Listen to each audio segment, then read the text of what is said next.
the way you build a really great fast growing startup is like, what are new technologies that didn't exist? What are very niche problems that your background as a founder that no one else can do, can actually tap into and is your superpower? And then use that to get like, obviously, like if you can get revenue in the door, like with a very minimal base, like MVP, that's great.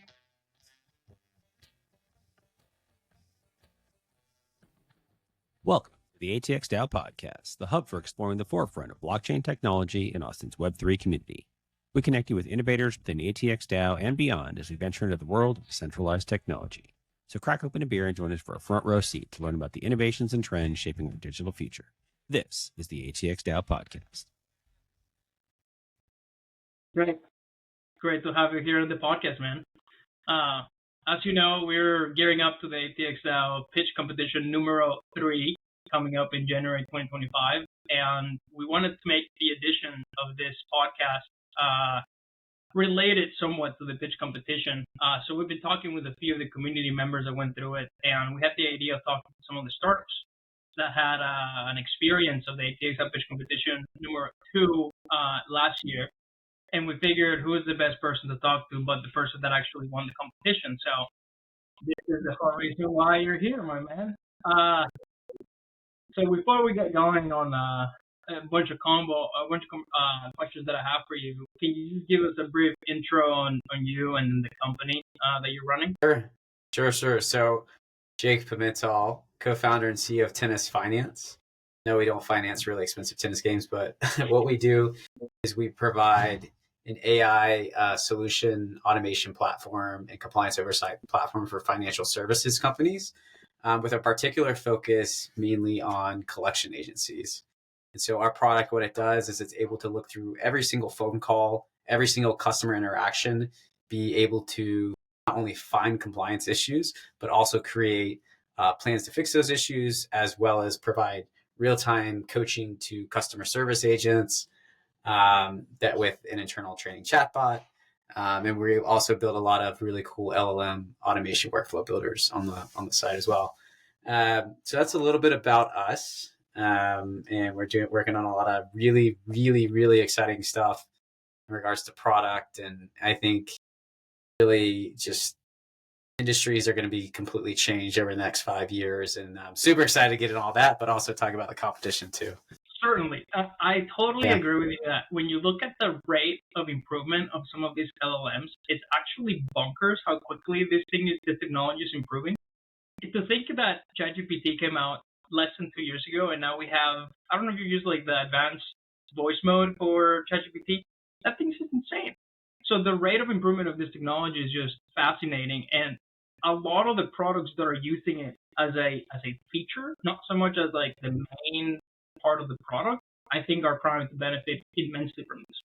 Anyway, as a founder, your time is super precious. I mean, you gotta like manage other people, figure out the product roadmap, et cetera, et cetera. So what inspired you to participate in the ATX DAO Pitch Competition last year, considering that it was going to be somewhat of a time commitment? Why did I do it? I like all you guys. I like the ATX DAO crew. I love Austin. I love the community there. And I guess we'll talk about how the competition went later, but yeah, it was, a great way to get involved back in the community. And I thought it'd be super fun and, just a way to reconnect. And, we were mainly compliance focused, really kind of our product is compliance RevOps now, almost like a combination, but connect with other people in the space, even though it was, I'd say, more crypto focused, but still relevant. And I mean, you and other people, I just wanted to come and be a part of the community. And yeah, it was great. Excellent. It was a good choice for us to expound outside of just Web3 to get companies like yours involved. Since we're going to talk about it anyway, how about we just jump right in? So can you give us a quick walkthrough of your experience during the pitch competition? What was the most exciting aspect of it? What was challenging aspect of it? All on. It was probably the best put together pitch competition I've ever done. Thank you. I was seriously blown away, not only from like the organization of it, but also the competitors within it. And I was pretty blown away I won, because there were people, you know, who've raised like $5 million, $2 million. And but so you said my experience? Yeah, how was your experience overall? I think, like, you know, what was the most exciting aspect of it, and what was also some of the more challenging aspects for the people that are applying for this? Oh, okay. So for the people applying, like, definitely, first I'll break that down into two sections. First, the experience of it. It's like, it was just well organized, at an incredible location. Are you guys doing it at the same location, by the way? Yeah, same ATC Highland. That's probably going to be the spot for the next 10 years, hopefully. Yeah. So, really just super organized. I got there early, was practicing, and I really liked how their preliminary, kind of like pitches. So usually with pitch competitions, it's like 5 to 10, and you know, that's it. But really, you had different tracks, and so it was really cool because you're like, hey, we have an AI track, we have a Web3 track, and which are both incredible technologies. And I think the future is going to be emerging of AI and blockchain, especially with really, it's more like a feature, right? And we can go down that rabbit hole. Yeah. But what happened is you had a preliminary, kind of like pitch, and that went well. And I was surprised. I was like, oh, wow. And then the second half of the day was like, you had a fun one, which is the audience favorite, which was super cool. And then you had lunch, which was amazing. Lunch that we had. And it was a little nerve-wracking for me. It's just practicing, focusing. But then we had in front of everyone, and everyone was there. I had people from PayPal hit me up, and everyone just presented and got people excited. And you really just have to, at the end of the day, like, actually be building a really good business with new technologies. That's basically it. I'll get into that about advice for people applying. But yeah, it was just, I was blown away, and, you know, I just happened to win. I was pretty surprised and very thankful up for it, and got to celebrate after. Then there was a happy hour after. So I was like, it just didn't end. It was like a Saturday, probably one of the best Saturdays of the year. Was it this year? Yeah, this year. Yeah. So it was incredible, man. Because I got to, yeah. I don't know. I'm not just blowing smoke, you know. It was really well done. You guys got a really great team. ATX DAO, like, you know, DAOs are like come and go, but ATX DAO is just, it's you guys around for now. Yeah. It's been about 10 months since we did the competition. Could you share some of the key milestones of achievements that you've accomplished with Tennis Finances then? Yeah, sure. So we went on to raise more money during the summer. We're going to be, well, cash flow positive, and then we're on track to hit $1 million in ARR. Hopefully within the next, well, I don't know. I try and be a little cautious with just being open with our milestones. But yeah, it's I think during the competition, you know, we were kind of figuring stuff out. But what that did was give us confidence to be like, hey, let's not only provide this initial wedge of a product, but like a whole platform expand. And yeah, it's kind of led us to like, cool, now we can not only charge X amount, we can charge 10X for this specific platform. And since then, we've kind of leaned into, not only do you focus on this wedge, but essentially help rewrite industries, right? So that's kind of where we're thinking right now. But we still have a long way to go, I'd say. It's pretty exciting. Just like any other startup, man. I remember when I first met you, I believe that Tennis Finance was operating within crypto at some point, and then you pivoted, correct? Yeah. Could you share a little bit more about that transition? All the good stuff. Yeah. So we were building a platform with we were a node for Circle. We were doing on and off ramps. And we wanted to build essentially a banking as a service platform that could use crypto on the back end. It was very common for cross-border payments, stuff like that. Like, hey, we're going to do this. But we ended up actually getting shut down by one of our big partners who's like, hey, guys, we can't support this. And so there are regulatory pressures. And then we looked at also like the transaction volume within maybe the US. It's still pretty low. So we're like, okay, like maybe we should kind of, with our current contacts, with our current relationships, with my experience, I was a compliance officer and product manager at SoFi. How do we, find something where we can sink our teeth into a little bit more? There's more demand. And we don't have these regulatory like burdens right now. Because if there's a regulatory burden that's like holding you back from doing business, that's that's really hard. So I say that, but like if we, I mean, this is devil's advocate, and like maybe we stuck with it and just pushed for cross border, somehow got our MTLs built on. I know like the founder, or like I've talked with the founder of Bridge.xyz, if you're familiar with that company. And like maybe we could have like stuck out something there, but at the time we're like, hey, like this is there's just no business here right now, or at least not big enough. So we had to kind of pivot. But not saying that isn't a good business now. Now Bridge.xyz exists. You can kind of build on them, even like white label them a little bit.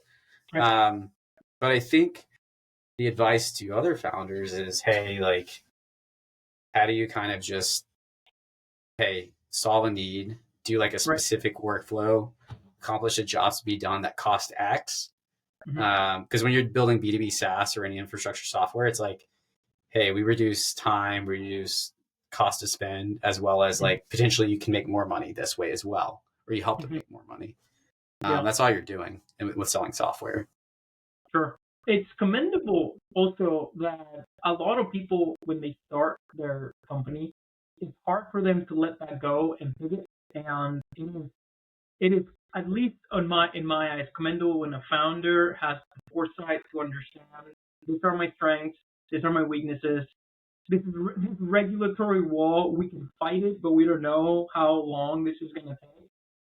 And then also, to an extent, opportunistic to understand that there's a new trend with the innovations around LLMs and AI that you can benefit from. So I think that's a pretty awesome story, going from something seemingly orthogonal to AI and crypto, and then moving into AI and really leaning on your skill set and background in your team as well. So props to you, man. Thanks. It's I mean, the thing is, what the advice I'd give to founders is like, there's a couple ways to pivot, and I should eventually write about this. I think I will. I'm actually going to do more LinkedIn content. We're coming up, and it's working. Like marketing is very important. But when you pivot, say you're like, you selling a product and you're like, oh, these people already do it, or these people already do it. What you need to focus on is like, hey, or if this isn't working with either your specific user set, but maybe it's more helpful in a different user set, try that out, right? And I'll give an example. Like, so I just happened, a guy in Austin, actually, Trip Edwards, great dude. He just closed a round. He's building something cool. But he's like, hey, you want to talk to this, lawyer and accounts receivables management? And I'm like, yeah, sure. And then he connected us to debt collection people, and his clients like represent 1/3 of the market. So he's like, I know it. I've been in it. He's been in the space for 20 years. And we just see how there's a couple competitors, but how broken the tech is and how forgotten these guys are. And so it's like, wait, and then how much they're willing to spend too. So that's the first point, is like, hey, if you have like some decent product, but maybe there's not a huge pool, maybe you could sell this maybe horizontally to an adjacent customer base. The other thing is stick with your current users, your current like demographic, and maybe your initial wedge isn't as strong as like adjacent wedges you're thinking about. Like, so like, hey, because our wedge is like complaints management, automated complaints management, oversight and stuff like that. And we're selling that to like banks and fintechs, but maybe AML, anti-money laundering and fraud stuff is like way stronger. Maybe lean into that, like kind of just like launch an adjacent product or module within your stack and then experiment with that.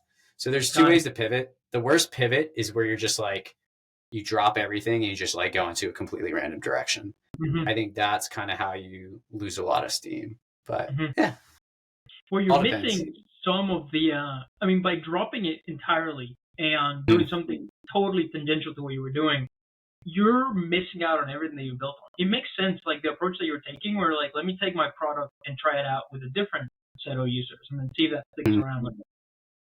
The founder life, as you know it, as we both know it, it's a full of just unexpected ups and downs and like craziness.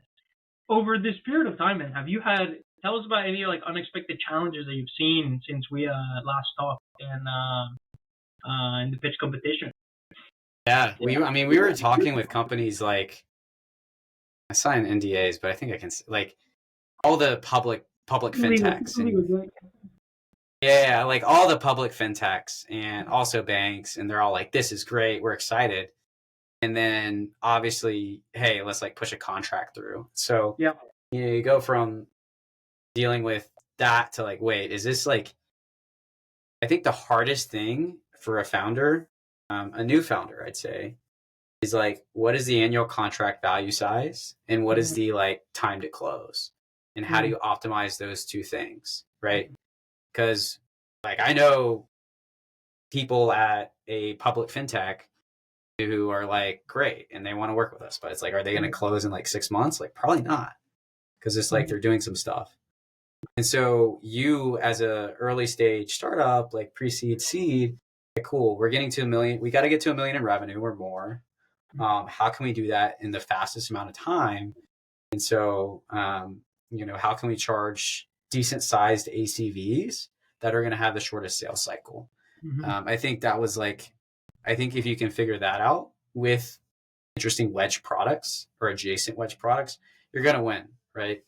But that was probably the hardest thing. And then obviously like turnover and stuff like that. But I don't know. I think like I'll tell one quick story that I really like, and this may be helpful as well.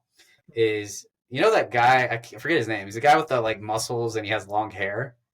The blonde dude with No. He's like he's a founder of acquisition.com. You know that guy?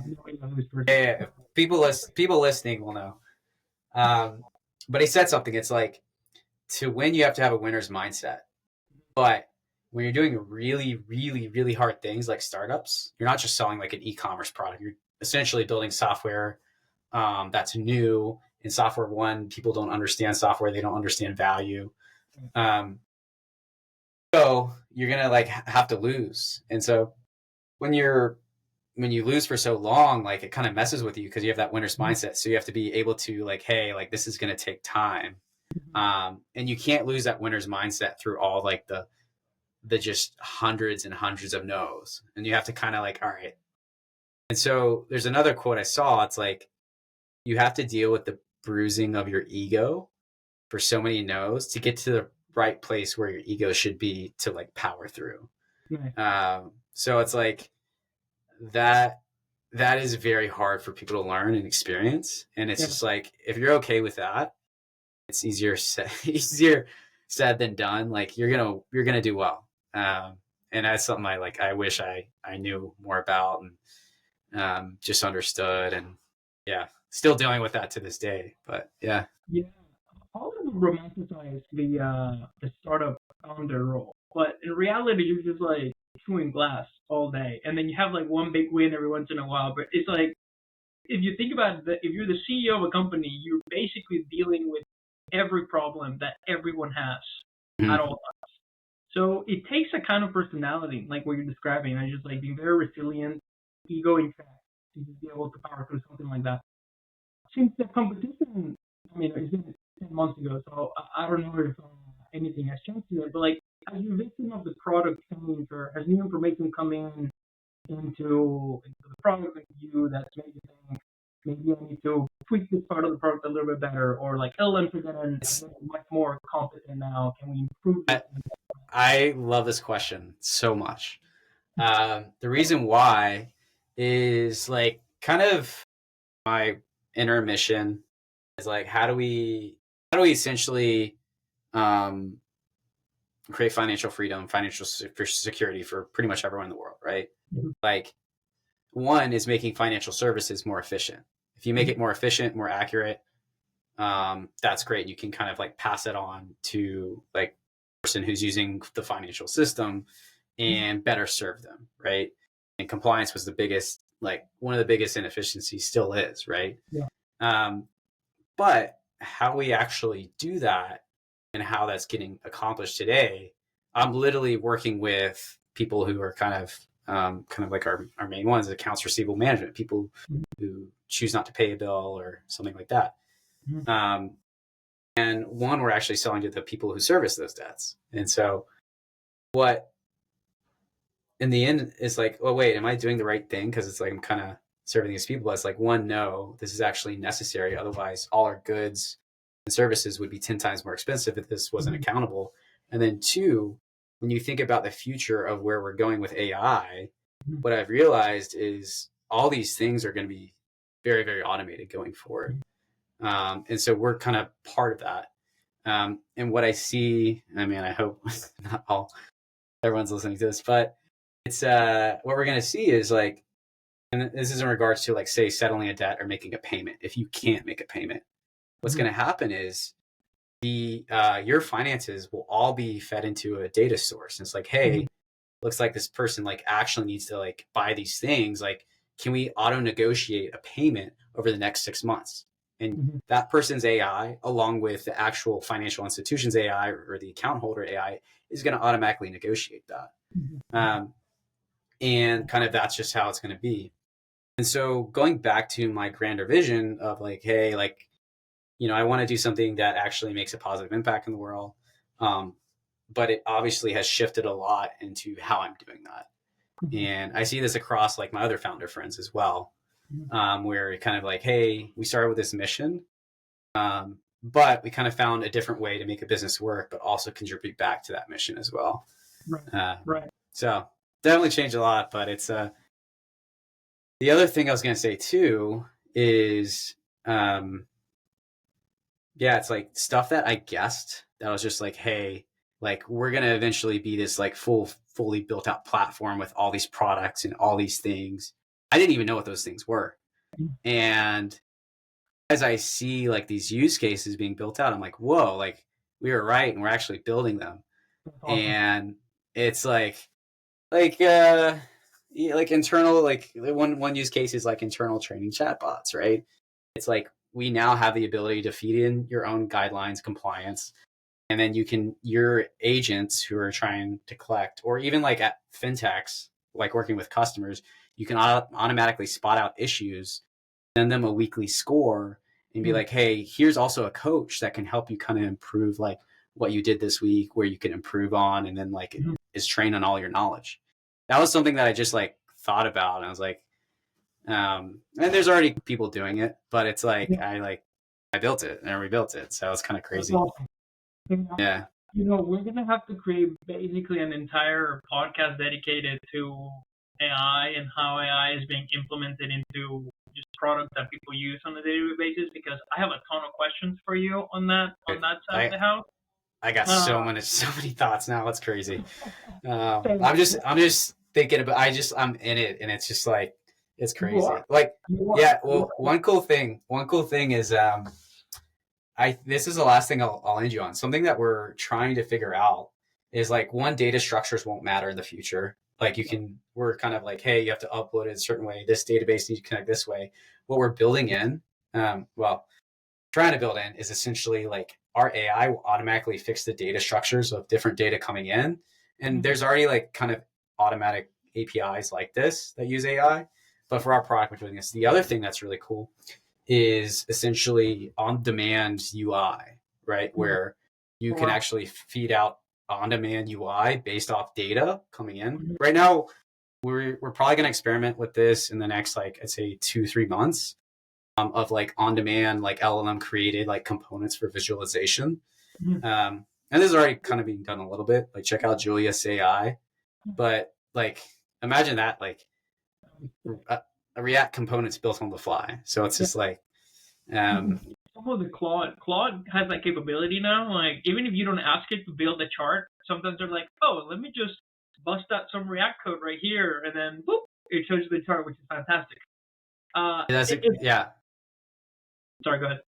I was to say, yeah, like imagine that being in production. It's just like, that's insane. Like, do you know the worst part about building a software is like, hey, it's like you're constrained with like the components, and then like you have to create new screens, and then you have to, for every screen you have to create it. But what if like you give like a base guideline, and then it like, hey, this is actually what the user wants, and then boom, like I don't have to build it.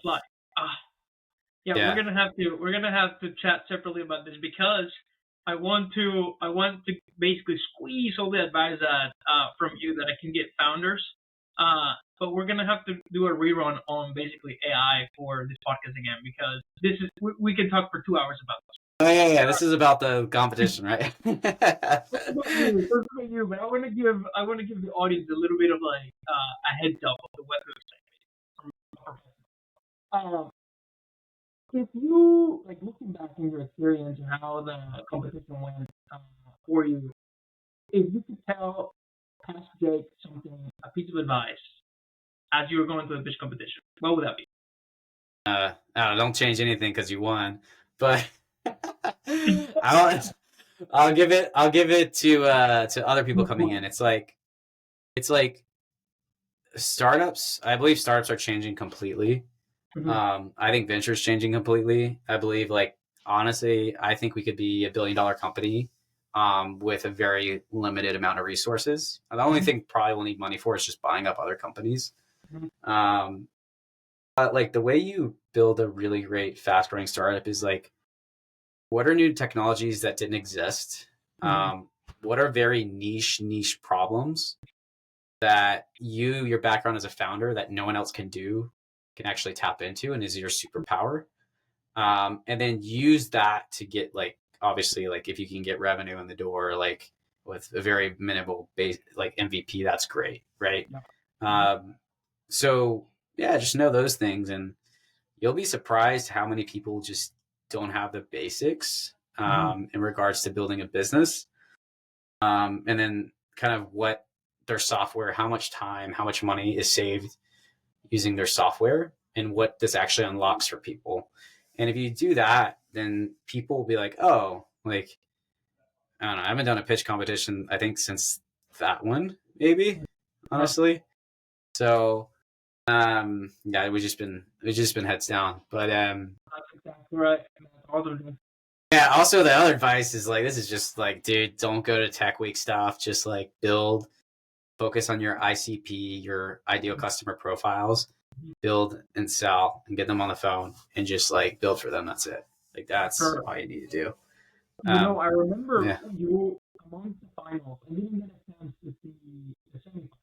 And for the audience, the way that the pitch competition is structured, as Jeff was mentioning earlier, is we have a semifinals round, which is about 25 startups, and then out of those 25, 5 are chosen to be in the finals. You successfully went through the first round and the second round, and I remember seeing your slides and your pitch during the finals segment, and it struck me, and it struck a lot of judges when we're deliberating about the winner, that you had a very polished way of speaking, and you carried yourself really well on stage. Do you have any advice for some of the startups that might want to compete in the competition on the more soft skills, presentations, etc.? I thought some other ones were well, but the way you structure, the storytellers are the winners in this life. I'll leave it like that. Yep. And if you can tell a story that grips in people, and then like they feel the highs and the lows, and you're animated, and people actually you have stuff to back it up, like a real, like, wait, that's going to win. The other way to kind of help with that is like, I imagine the world in 10 years. Like, imagine 10 years ago and imagine the world in 10 years. Like, that's going to happen. So you're just painting that picture, and your startup is part of that wave that's going to get there. And that's what you have to paint for these people.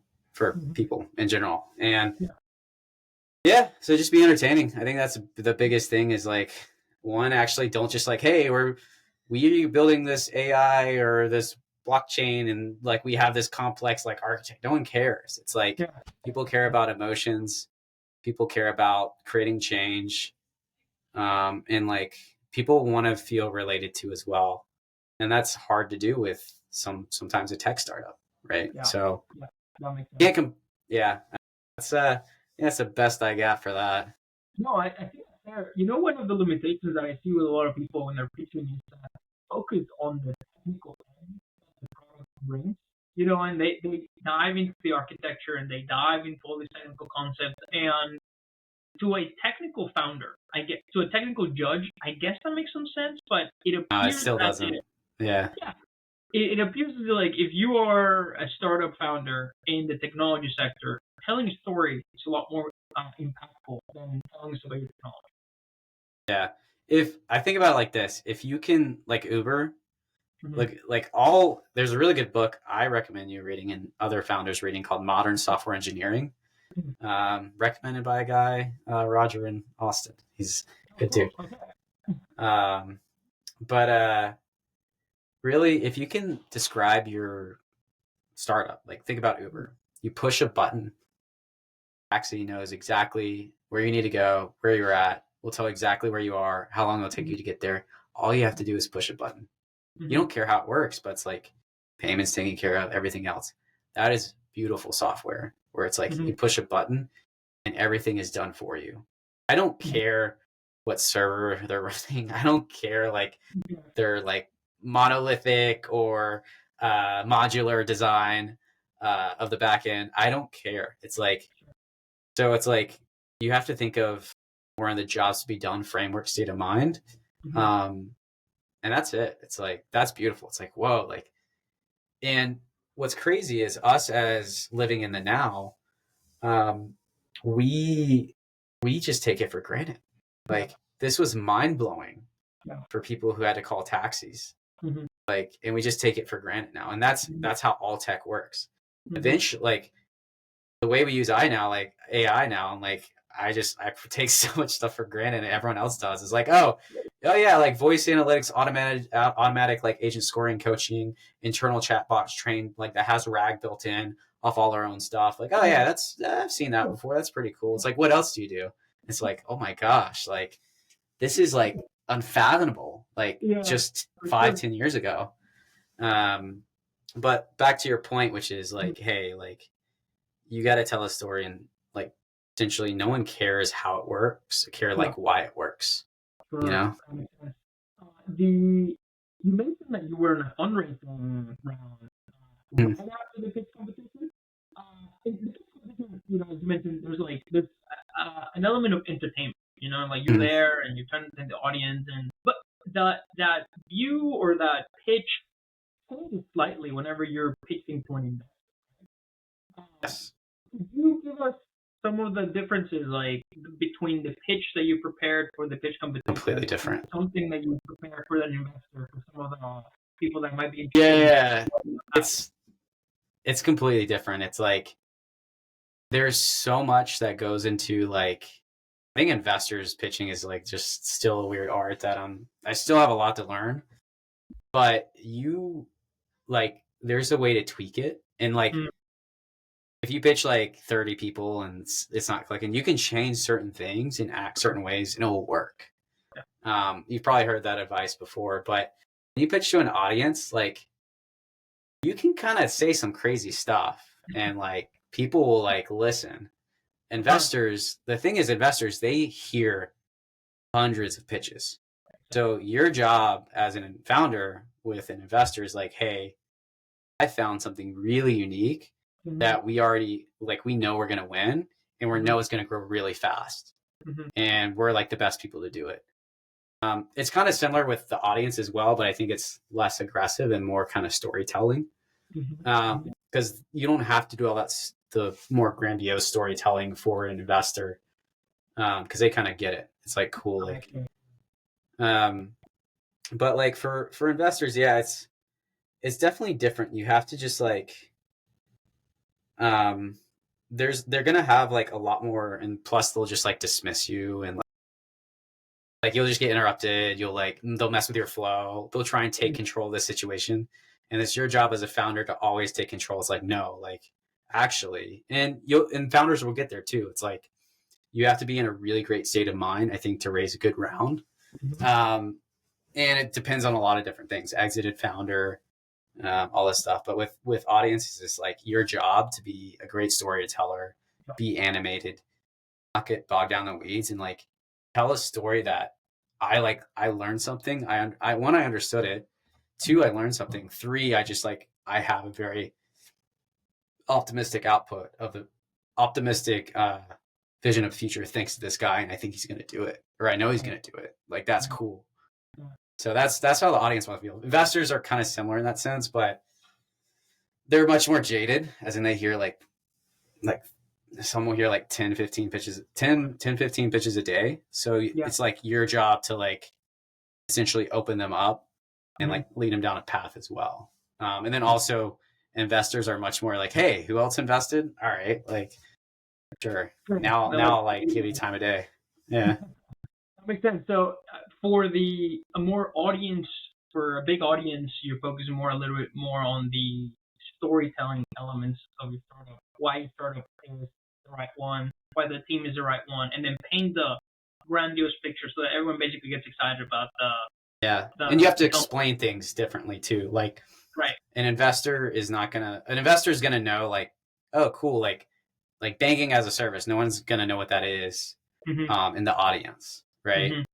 But every investor knows what banking as a service is, which means like it's when a bank has a bank charter, a fintech is a fintech, and they can't hold money. They actually have to use the bank charter and partner to actually launch as like a Chime or a SoFi, right? Well, SoFi is now a bank, but so with an audience, you have to realize, imagine they know, and actually investors, imagine they know nothing too, but audiences even more. Yeah, they have zero. Yeah, so I'd say that's the. Do you think that spending a little bit more time talking about the technical merits of the product is worth it whenever you're pitching to investors? All from it. Can you tell us? Actually, that I'd maybe like, why are you guys different? You just need to have a good answer. It's like your distribution, your technical moat. We had a lot of investors say like, oh, what's your technical? It's like, dude, like, yeah, it's like, and people will make up a lot of excuses anyways as well. Yeah. I mean, the thing is too, it's like at the end of the day too, and I think like building startups, or anybody can do them now with like almost like very little amount of money. But like, wait, what was the original question? Yeah, we're just talking about the differences between pitching to an audience versus pitching to an investor, and highlighting the speaking about the technical merits of the product when you're talking to an investor, and not so much for the audience. But you're saying that at the end of the day, tell the story. It's like future. Yeah, because it's like I saw some on Twitter. You probably saw this. Is like there's like a Cursor, and then there's another startup that got into YC, and he just like forked. Man. Tell me about it. Yeah.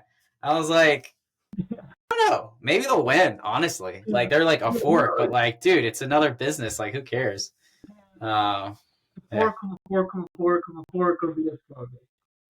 Yeah, exactly. And it's just like, like, all right, I guess. Like, I mean, and then they got all this hype, and then it's like, to their defense, like maybe they figure out like a niche, like, well, they shouldn't just try and compete directly. That's dumb.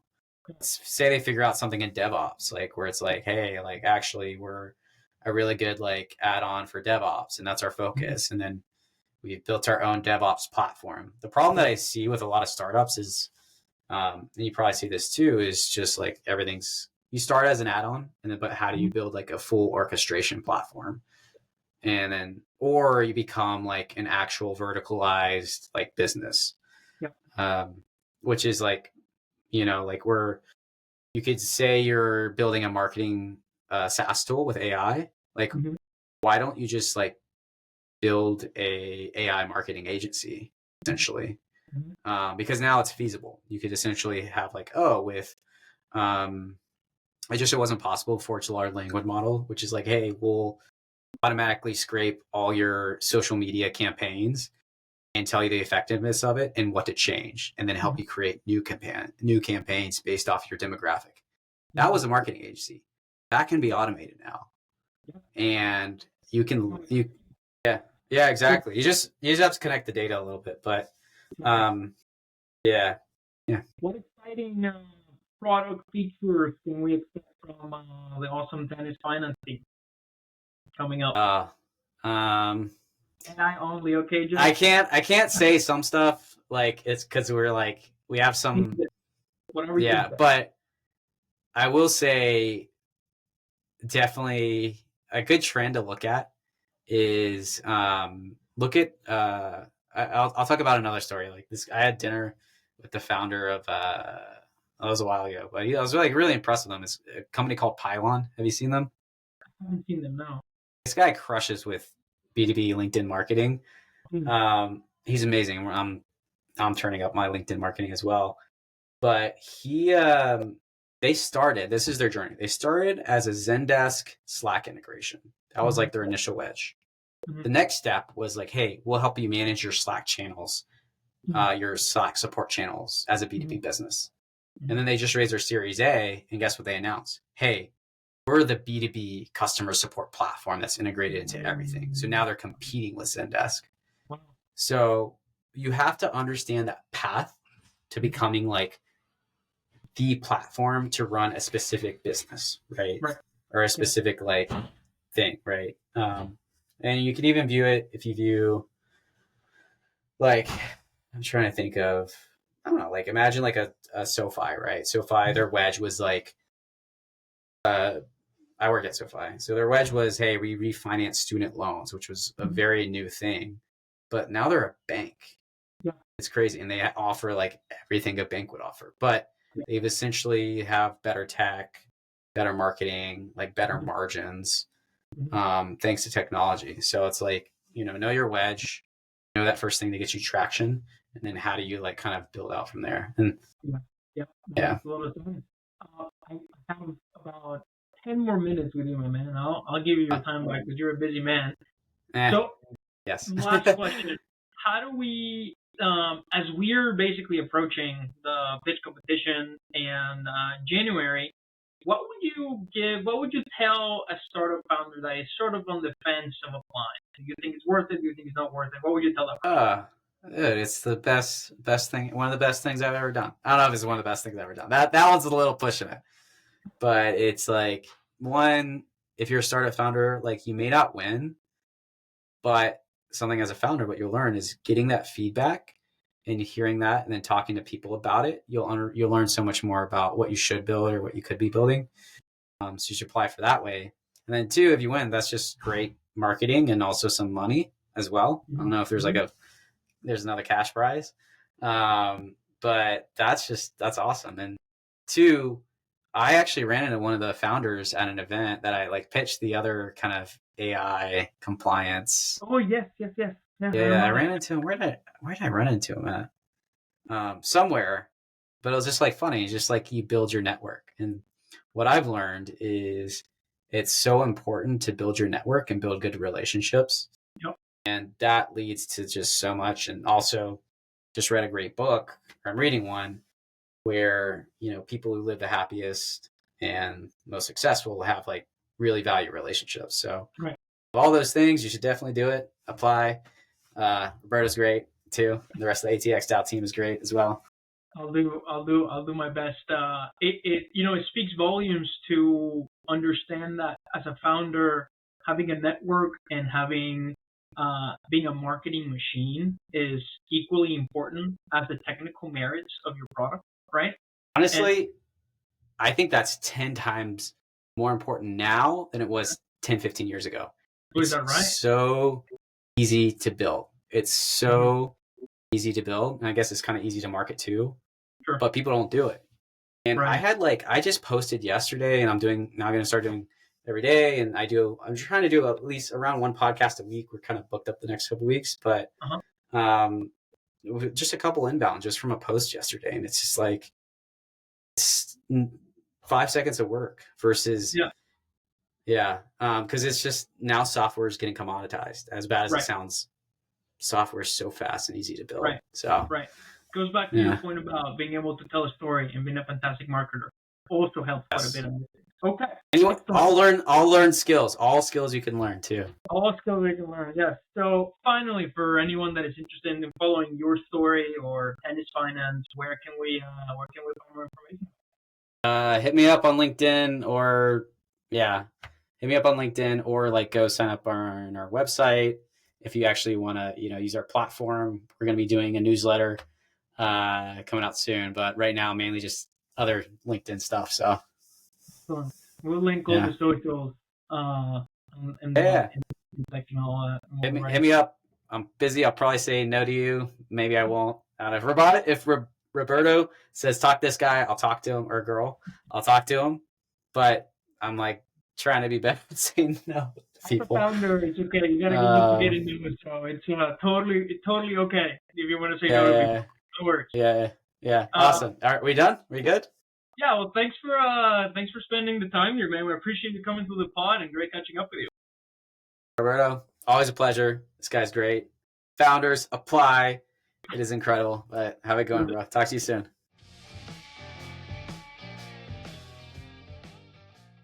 Thanks for tuning in to this episode of the ATX DAO podcast. If you like what you heard, please rate, subscribe, and share the podcast with your friends and colleagues. To learn more about ATX DAO, visit us at atxdao.com and follow us on X, Farcaster, and LinkedIn at ATX DAO.